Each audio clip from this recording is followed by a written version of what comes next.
Halo, shalom guys. Ini adalah konten tutorial bagaimana keuanganmu bisa dipulihkan oleh Tuhan. Ya, atau 6 langkah praktis keuangan dipulihkan. Nah, gini guys. Kita nggak bisa menyangkali bahwa hidup ini membutuhkan uang, betul? Karena kita hidup di sistem dunia ini, ya segala sesuatu itu memang membutuhkan uang, guys. Nilai tukar uang itu untuk segala sesuatu dalam kehidupan kita di dunia.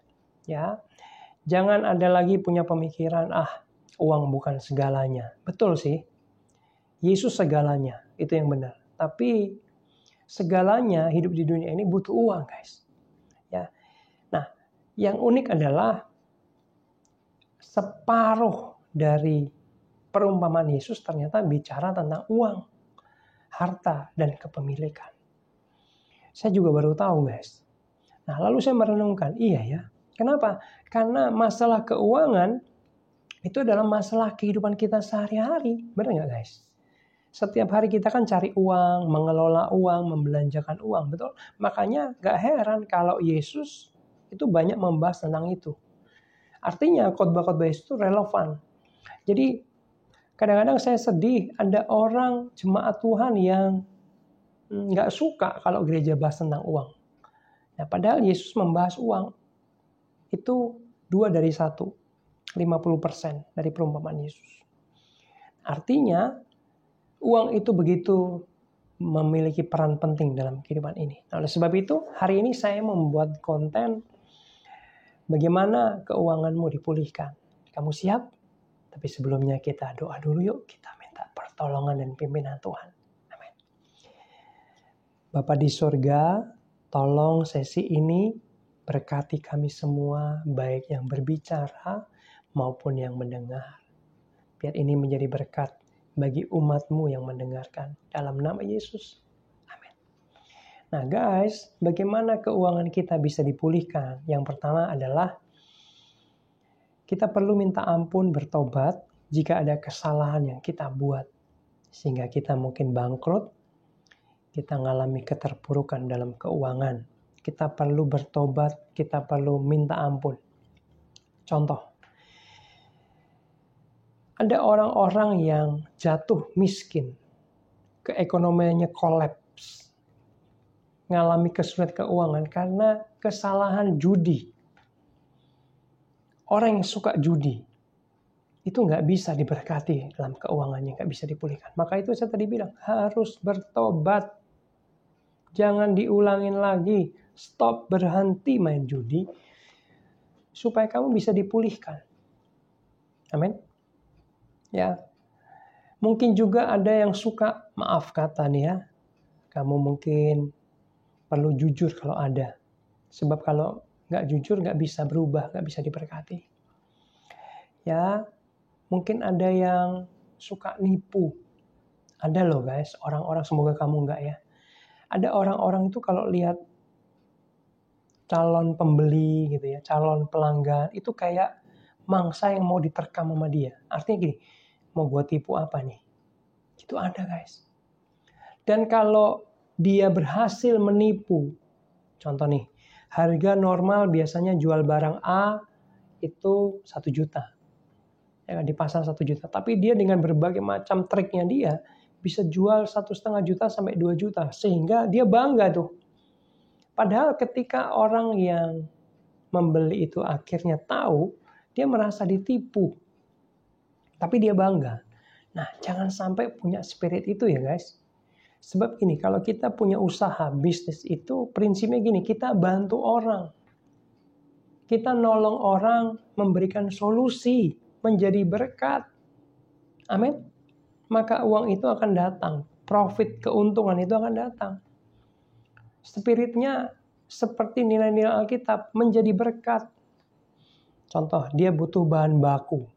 Kamu cariin, kamu temuin yang murah, yang bagus, kamu kasih ini loh, bahan baku yang murah, yang bagus buat kamu. Nah, lalu kamu dapat selisihnya, profitnya. Dia senang, kita senang, betul? Jangan sampai kita senang, dia marah.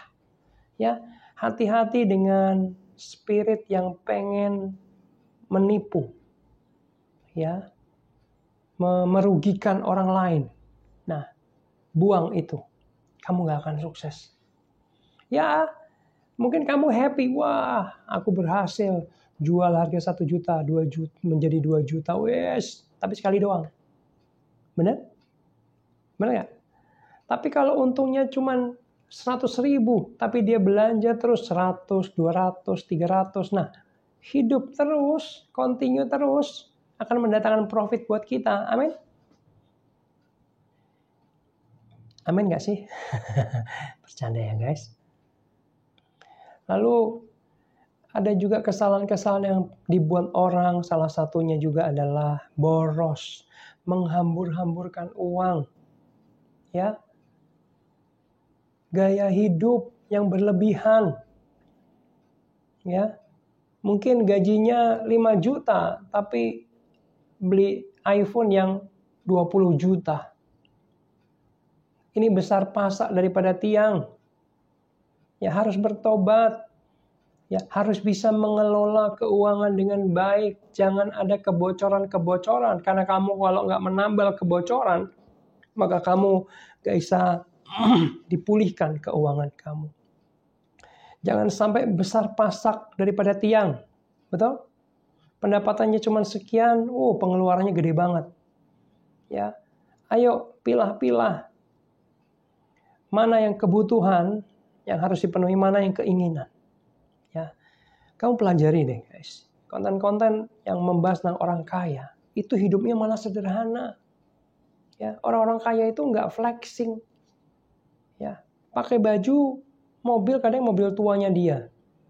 Warren Buffett rumahnya dia yang puluhan tahun yang lalu yang sederhana banget, tapi dia kaya banget. Salah satu orang yang terkaya di dunia. Dia nggak menghambur-hamburkan uang. Kalau bisa uangnya itu malah diinvestasikan, diternakkan supaya berkembang. Nah itu, ya, ingat ya, bertobat dari menghambur-hamburkan uang. Amin. Lalu senyum dulu dong guys. Saya kok tegang lihat kamu. Jangan tegang ya. Kita mendengarkan firman Tuhan ini ya. Yang kedua, kalau kamu mau dipulihkan dalam finansial kamu, ekonomi kamu, keuangan kamu, jangan malas. Alkitab ngomong gini, Amsal 10 ayat 4, tangan yang lambat membuat miskin, tetapi tangan orang rajin menjadikan kaya. Ya, kalau rajin bisa kaya. Ya, banyak orang itu mikir, tapi nggak mau berbuat, nggak mau action, nggak mau melakukan. Ya, kayaknya jadi pemikir dunia. Mikir doang, nggak ada actionnya. Ya. Menurut penelitian, orang yang gagal, ya, itu orang yang banyak mikir, guys. Nol action. NATO, tahu ada istilah zaman dulu NATO? Apa ya? Apa NATO? Only apa sih? Ya, cuman ngomong doang, tapi nggak ada actionnya. Ya, nggak boleh itu ya. Harus rajin. Bahkan firman Tuhan bilang apa? Yang nggak bekerja jangan makan. Yang nggak bekerja. Oh iya benar. Yang nggak kerja jangan makan. Itu ada ayatnya. Ada orang-orang, ya saya sih percaya kamu nggak seperti itu ya. Orang-orang itu yang nggak mau kerja, males-malesan. Tapi bermimpi hidup enak. Hidup kaya, hidup diberkati. Nggak mau susah. Woi, Tuhan bilang yang nggak mau kerja jangan makan. Kita hidup harus produktif. Bekerja itu bukan kutukan, tapi berkarya untuk Tuhan, untuk orang lain. Amin. Bekerja apa yang bisa kamu kerjakan. Jangan kerja apa Pak. Itu negatif. Itu udah spiritnya udah gak bagus ya. Tapi apapun yang bisa kamu kerjakan, kamu bisa kerjakan. Ya. Jangan malas. Kalau ada usahanya pasti ada jalan. Ya. Beberapa waktu yang Helmi Yahya bilang, kalau kamu mau usaha, cobalah buat bakso, ya, atau buat kue. Kamu idirin itu apa ya? Kelilingin ke tempat-tempat kantor-kantor, mau nawarin kue, pasti ada yang beli. Ya, itu pagi. Sore kamu jual makanan yang berbeda, mungkin bubur ayam yang modalnya kecil tapi bisa dijual oke. Kamu kelilingin lagi, tawarin, pasti ada yang beli. Ya, jangan cuma diem aja. Berbuat sesuatu. Oke, selanjutnya yang ketiga adalah bukan sekedar rajin tapi harus cerdas. Ya, Alkitab ngomong gini, Amsal 19 ayat 2a, tanpa pengetahuan, kerajinan pun tidak baik. Ya, kamu perlu bekerja keras, tapi harus cerdas. Ini maaf kata ya, mungkin yang pekerja kasar, yang kuli, itu bekerjanya keras banget, rajin. Tapi bisa loh nggak kaya-kaya. Kalau apa? Kalau nggak pakai kerja cerdas. Ya. Bagaimana bisa mengelola cerdas? Kalau kamu kuli, bisa nggak? Kamu jadi kuli yang pinter, smart, bisa mengelola teman-teman kuli yang lain, ya, seperti membuat kelompok kuli, kamu kepalanya, nanti kamu juga cari lowongan job pekerjaan, kalau kamu dapat kamu tawarin, lalu kamu yang dapat fee juga, mungkin 25% ya, kamu di bawah aku, nanti aku yang aturin kerjaannya dan lain sebagainya. Kerja cerdas. Amin.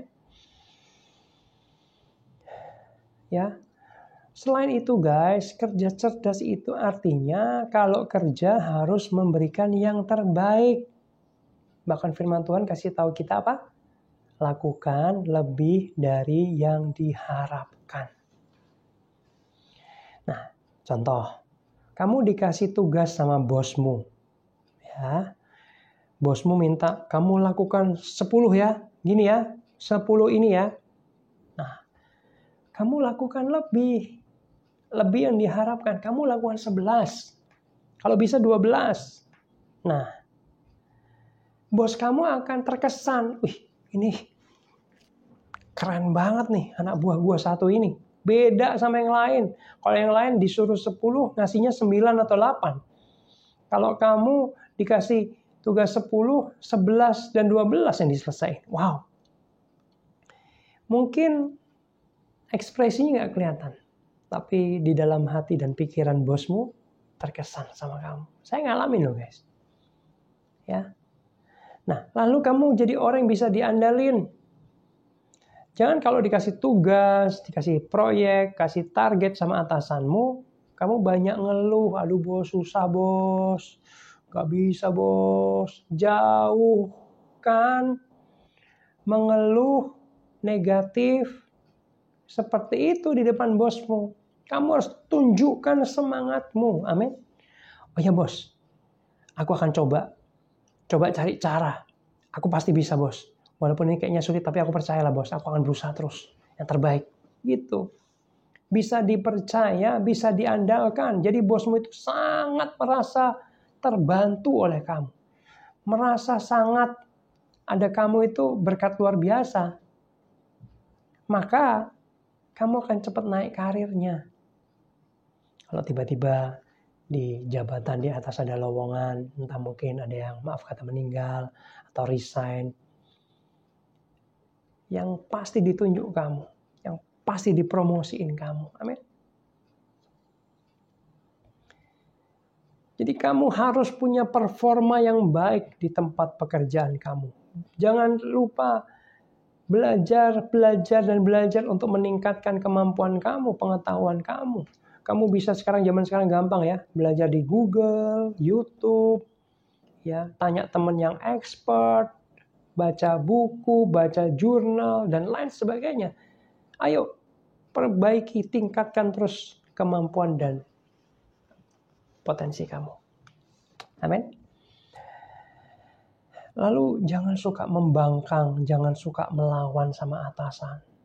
Kita bilang tunduklah kepada otoritas di atasmu, seperti kepada Tuhan. Ya. Jangan menjelek-jelekan atasanmu, nggak boleh itu. Apalagi kamu masih cari makan di situ, kerja di situ, ya.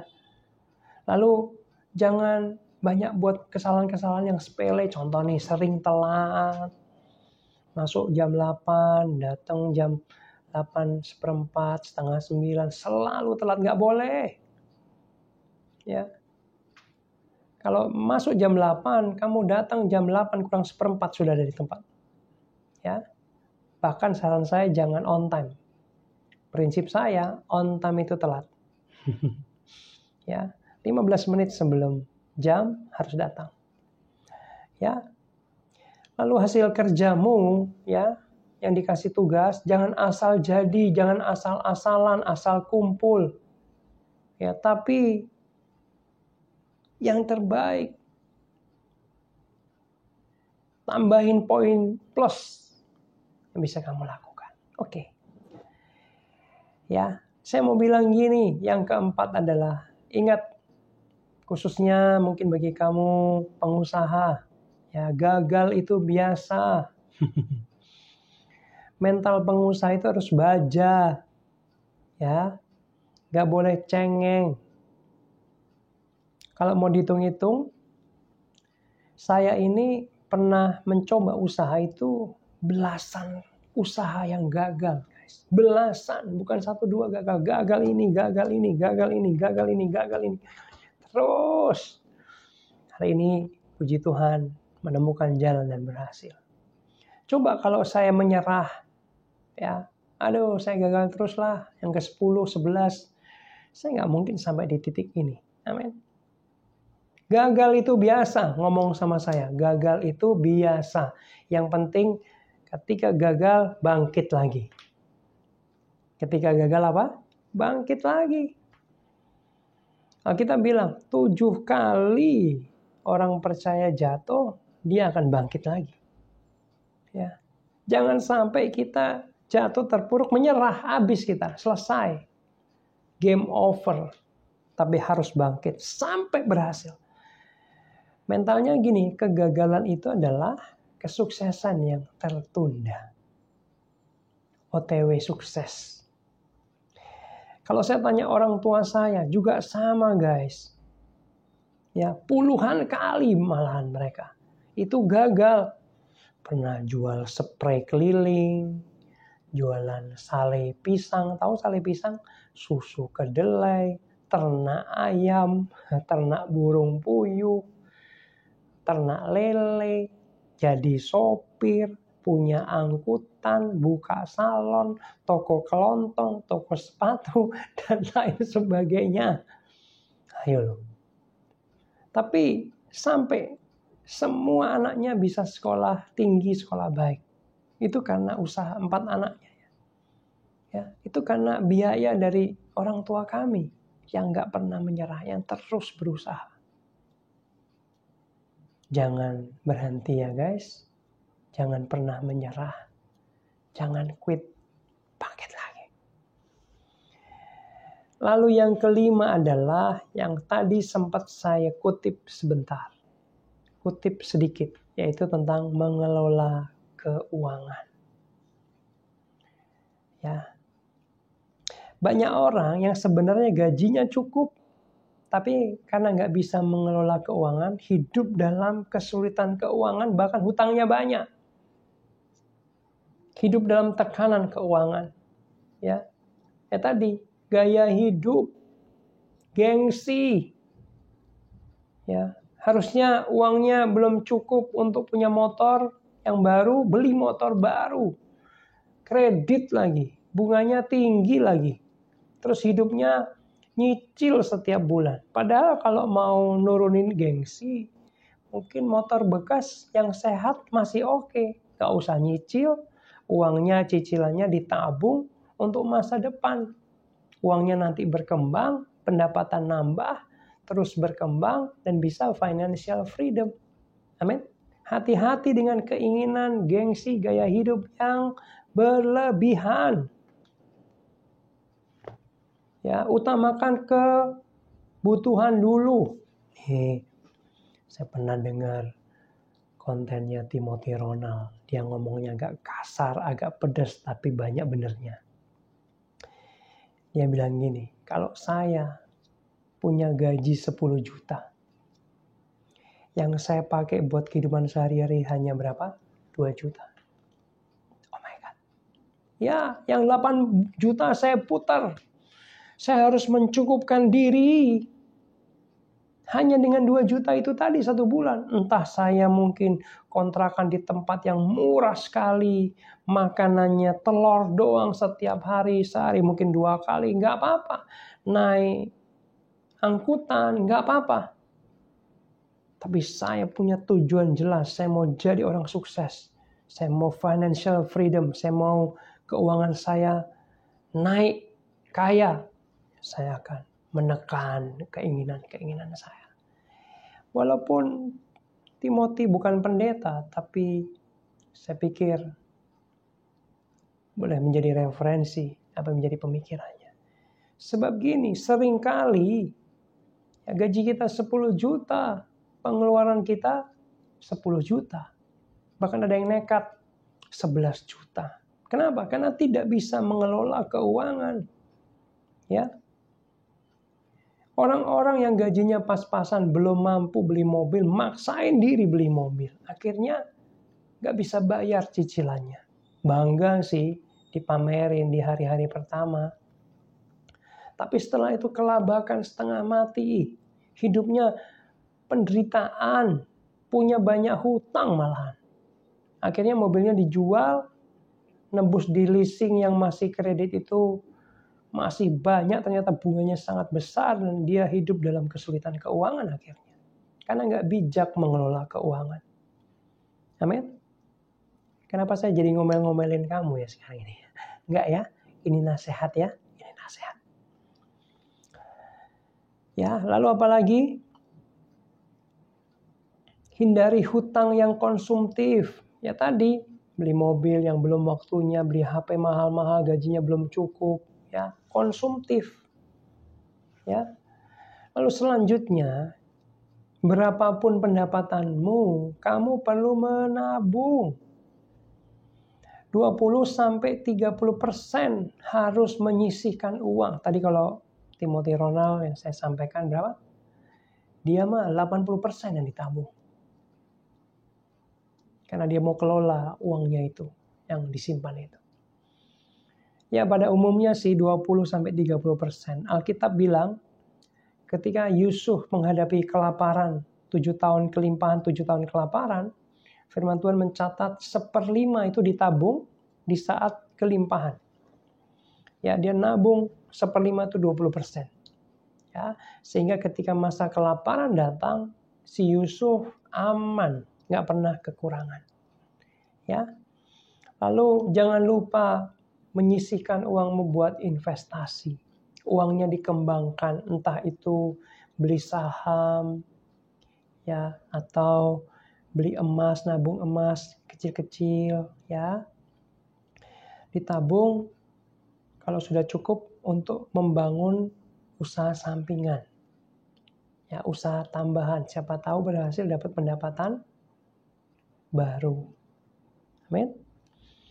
Lalu yang keenam adalah menabur. 2 Korintus 9:16. Camkanlah ini. Orang yang menabur sedikit akan menuai sedikit juga. Dan orang yang menabur banyak akan menuai banyak juga.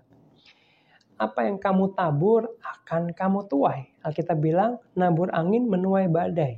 Nabur jagung keluar jagung. Betul? Nabur uang keluar uang. Amin. Nabur guys. Ya. Yang gak pernah nabur jangan pernah berharap menuai. Aneh ya. Petani nih punya sawah.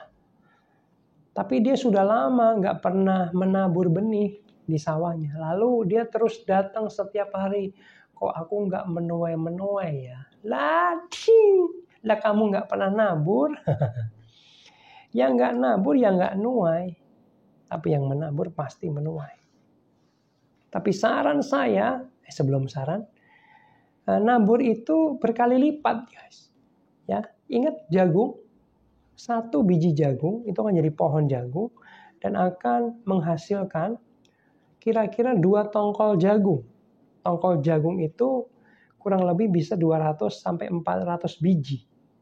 Sehingga satu pohon jagung itu menghasilkan kurang lebih 800 biji jagung. Wow, padahal yang dia tabur satu jagung itu bisa jadi 800 biji jagung. Banyak ya. Ya. Nah, saran saya kalau kamu mau menabur uang ya, harus di tempat yang subur. Harus di tanah yang subur.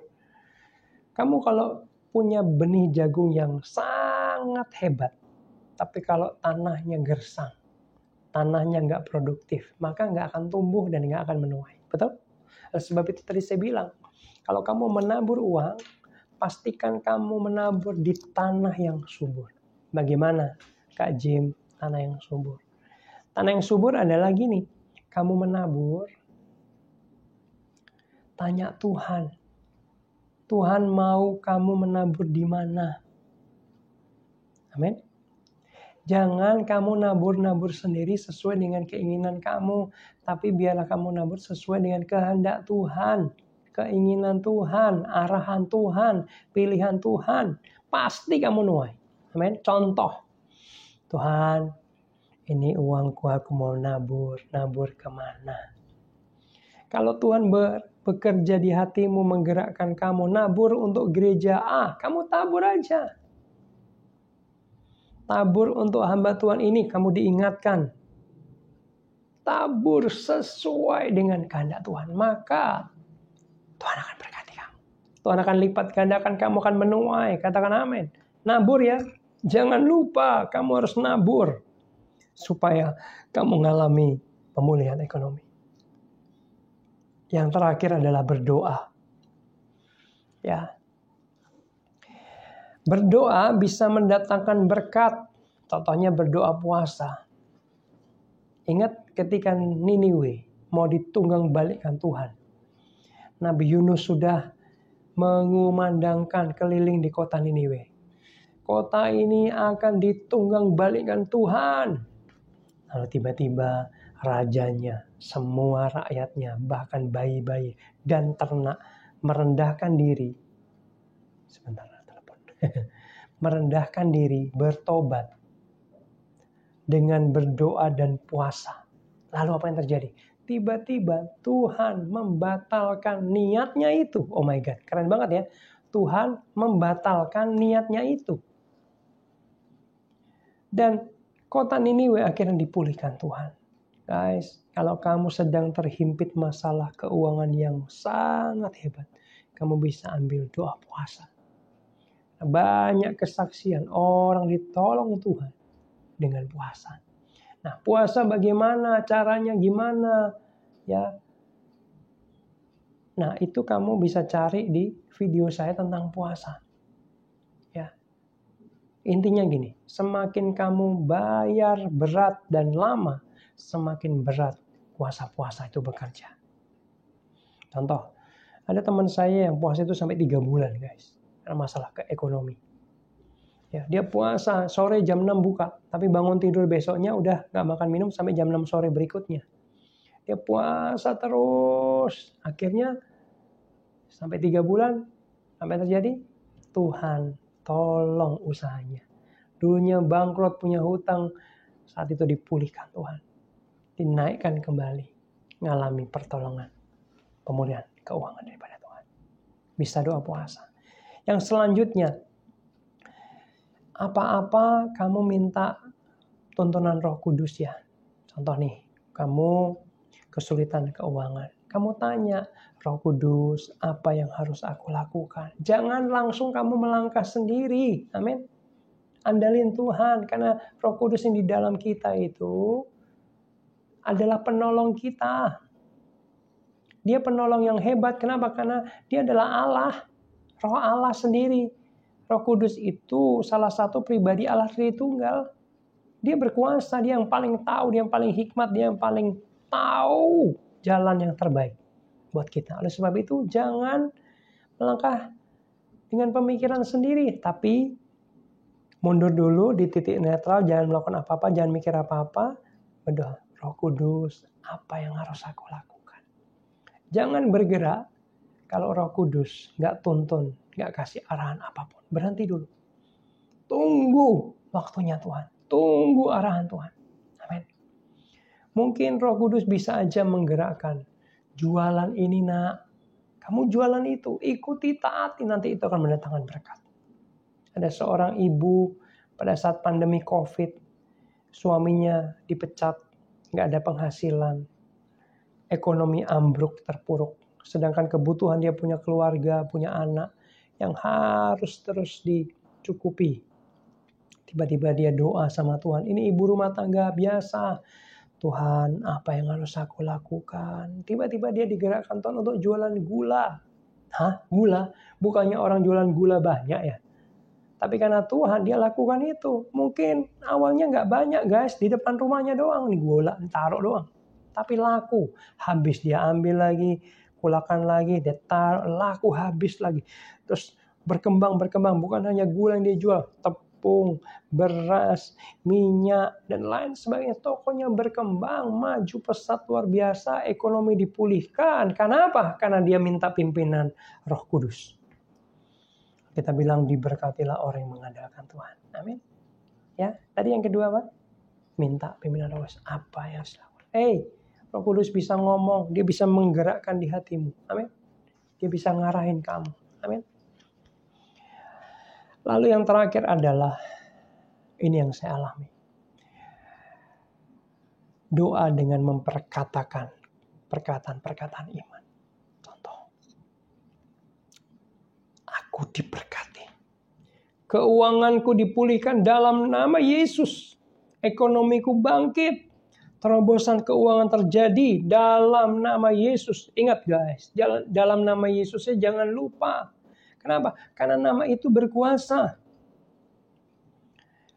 Saya hampir setiap hari itu jalan kaki. Ya, olahraga jalan kaki. Setiap hari saya jalan kaki, saya memperkatakan perkataan iman. Saya diberkati. Contoh ya, keuanganku diberkati berlimpah-limpah. Aku tidak pernah kekurangan lagi. Hutangku lunas. Kalau ada hutang ngomong hutangku lunas. Dalam nama Yesus. Aku mengalami terobosan keuangan. Aku hidup dalam kelimpahan. Aku terima kelimpahan. Aku terima kelimpahan. Kelimpahan sudah datang dan sedang datang. Aku menerima dalam nama Yesus. Terobosan terjadi. Katakan dengan iman. Setiap hari. Sebab gini, kamu memperkatakan iman, telingamu mendengar, imanmu bangkit, dan kuasa Tuhan bekerja. Amin. Guys. Saya juga sedih ketika ada beberapa dari kamu yang komen, Pak, tolong Pak, doakan masalah ekonomiku. Sedang terpuruk Pak, banyak hutang saya. Aduh guys, saya sedih. Kenapa? Karena saya pernah ngalaminya. Tetapi ketika saya tahu kebenaran ini, saya bangkit. Saya menerima pemulihan keuangan. Hidup saya dipulihkan keuangan. Praktekkan ini. Maka hidupmu akan menerima pemulihan ekonomi, pemulihan keuangan. Katakan amin. Guys, saya mau doa buat kamu, boleh? Yuk, taruh tanganmu di dada ya. Saya mau doa. Bapa di sorga, hamba berdoa membawa anak-anakmu khususnya yang sedang mengalami keterpurukan ekonomi, yang sedang mengalami masalah finansial, masalah keuangan. Tuhan, tolong dalam nama Yesus. Kami merendahkan diri datang kepadamu.